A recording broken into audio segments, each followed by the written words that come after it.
Bonsoir à tous, le lundi 19 juin 2023, bienvenue sur ce flash d'information sur Malikouna Foundation.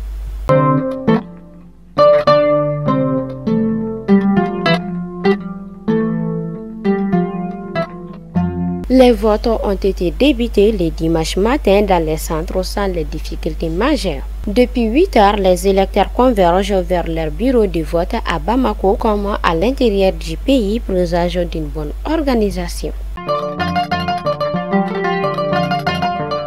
Le président de la transition, le colonel Assimi Goïta, a accompli tous les dimanches matin son devoir civique au groupe scolaire Amadou Aya Sanogo de Kati dans le bureau numéro 6. Le Burkina Faso a salué le dimanche la demande du retrait de la mission de l'ONU au Mali, MINUSMA, faite vendredi par Bamako, y voyant une décision courageuse et conforme à la vision des autorités maliennes dans la lutte contre les violences djihadistes qui touchent ces deux pays voisins. Le chef du gouvernement a voté hier à l'Institut Sacré-Cœur de Bako-du-Coroné ACI en commune 5 du district de Bamako. Dr Chokel Kokala Maïga a été accueilli à son arrivée par le gouverneur du district Aboulaye Koulibaly.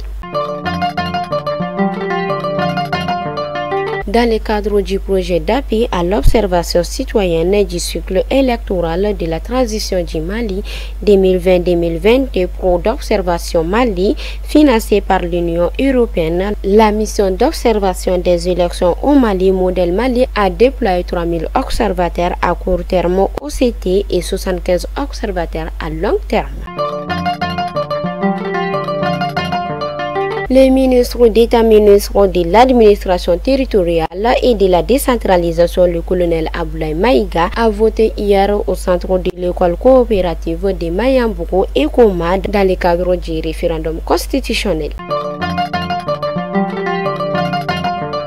La 3e édition du concours Felling Wallis Bamako a eu lieu le samedi 17 juin 2023 à Maeva Palace. Au total, 17 jeunes entrepreneurs ont présenté leur pitch devant un jury de 7 membres. À l'issue du concours, 3 startups sont montés sur le podium, dont Kenya Box, la promotrice représentera le Mali à Berlin à la compétition mondiale. Enrichir la société du savoir était le thème de la journée internationale des archives célébrée le 9 juin dernier 2023 sous la présidence du secrétaire général du gouvernement Mahamadou Dayou. La salle de conférence du cabinet de la faculté de médecine d'odontostomatologie a abrité le samedi 14 juin 2023 la double cérémonie de sortie et d'entrée des étudiants en échographie. Un événement présidé par le professeur Seydou Doumbia, doyen de la FMOS.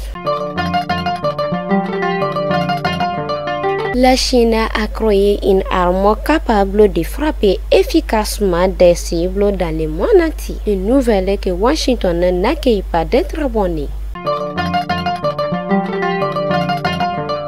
Et enfin, le président russe Vladimir Poutine a une nouvelle fois rappelé que l'OTAN ferait face à un grand danger si elle s'impliquait davantage dans la guerre en Ukraine.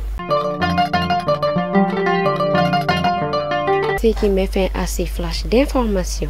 À l'intention des annonceurs, la direction commerciale de Malikouna Foundation ouvre son espace pour vous, à toutes celles et tous ceux qui désirent faire connaître son produit ou couvrir son activité, peuvent nous contacter au numéro suivant 76 65 63 82. Fidèles abonnés de Malikouna Foundation, c'était l'information du jour et à demain, Inch'Allah.